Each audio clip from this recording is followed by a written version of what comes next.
कहा गया अर्गलम कीलकम च आदौ पठित्वा कवचम पठेत।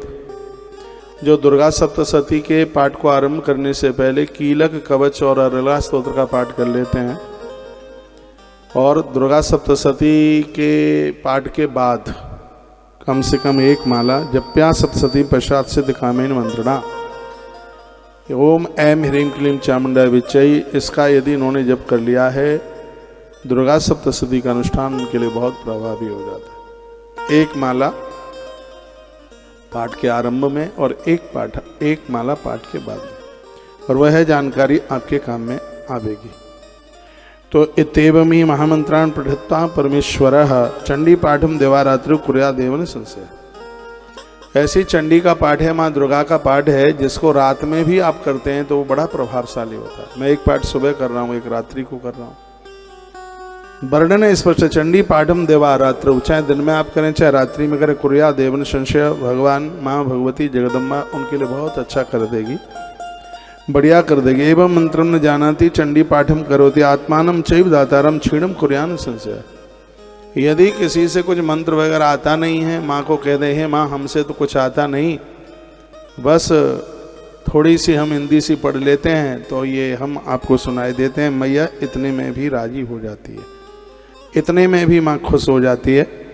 यदि आप गीता प्रेस की दुर्गा सप्तशती अपने घर में रखते हैं तो उसका शापोद्धार मंत्र हैं कुछ, और वो शापोद्धार मंत्र लगभग वो मंत्र हैं संख्या में 18 हैं, और यदि इनका आप उच्चारण करके पाठ करते हैं प्रश्न नंबर 16 और 17 में हैं, तो दुर्गा सप्तशती का संपूर्ण पाठ करने का फल तत्काल प्राप्त हो जाता है। आज इस कल काल में माँ को प्रसन्न करने के लिए मार्कंडेय पुराण के अंतर्गत जिस दुर्गा सप्तशती के 13 अध्यायों का वर्णन किया गया है वो बड़ा अद्भुत है, जिसमें वर्णन है ददात वित्तम पुत्रांश मतिम धर्मे गतिम शुभम। ददात वित्तम पुत्रांश, ऐसी माँ भगवती है जो आपको धन संपदा संतान सब कुछ प्रदानित करती है, किसी भी चीज की कमी नहीं रहने देती। श्रीमद् देवी भागवत की कथा आप सुन रहे हैं।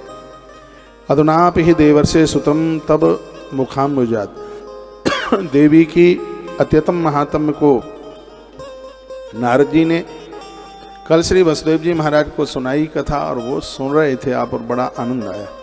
भार्या सहितम कृष्णम वसुदेव पुरोगमा, जब भगवान श्री कृष्ण घर से चले गए थे उनका कहीं पता ठिकाना नहीं था, श्री वसुदेव जी महाराज ने देवसी नारद जी के मुख से श्रीमद् देवी भागवत की कथा सुनी। नवमी का दिन था, इधर पूर्णावती हो रही थी, उधर भगवान श्री कृष्ण जामवंती के साथ में, और वह अपने घर चल करके आ गए। स भवत सुखपूर्ण सर्वदा सिद्ध कामों, जो सुखपूर्ण देवी भागवत की कथा, जो देवी भागवत की कथा को सुनेंगे उनके जीवन में सुख ही होगा, उनके सभी काम बन जाएंगे। जगत न बपस्वंतो मुक्त मार्ग लवेच, उनके मुक्ति के रास्ते को कोई रोक नहीं सकता। इतना प्रभाव श्रीमद् देवी भागवत का। निश्चित रूप से यह हमारे और आपके बड़े पुण्य हैं, बड़े भाग्य हैं कि हमें नवरात्रा के समय में माता वैष्णो देवी के पवित्र धाम में और यह कथा सुनने का सौभाग्य प्राप्त हो रहा है। यहाँ रहने वाले कटरा और कड़माल और आसपास के जितने भी लोग हैं, आप लोग बड़े बड़भागी हैं कि माँ के तीर्थ में, माँ के धाम में आपको रहने का सौभाग्य प्राप्त हुआ है। हम लोग तरसते रहते हैं यहाँ के लिए। साल में माँ की कृपा से एक बार दर्शन होता है, और आप तो 24 घंटे 365 दिन माँ के दरबार में। मुझे तो ऐसा लगता है कि पहले जन्म में आप माँ के पुजारी ही रहे हैं, सो माँ के धाम में आपका आगमन हुआ है। माँ की कोई विशेष कृपा रही है तभी ऐसा हुआ है। सौनक शिव ने महात्मा शिव जी को कहा,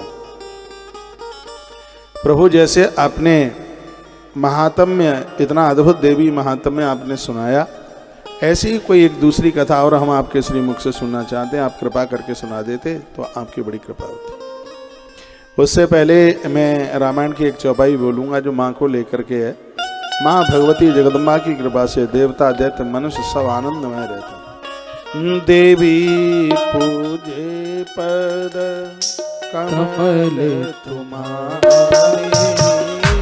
देवी पूजे पद कमल तुम्हारे, सुर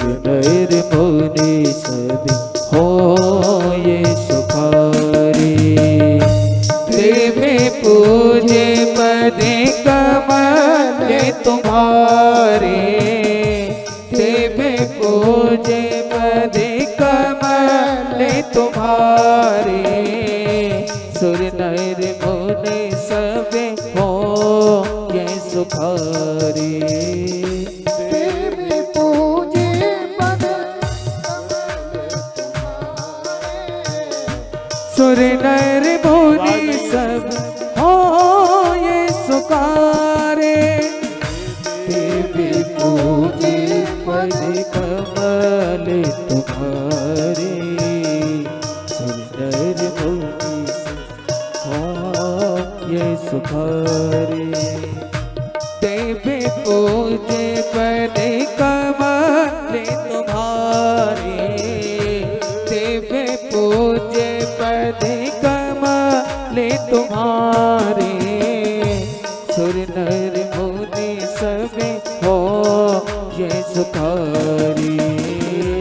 देवी पूजे पद कमल तुम्हारे, सुर नर मुनि सब हो ये सुखारे।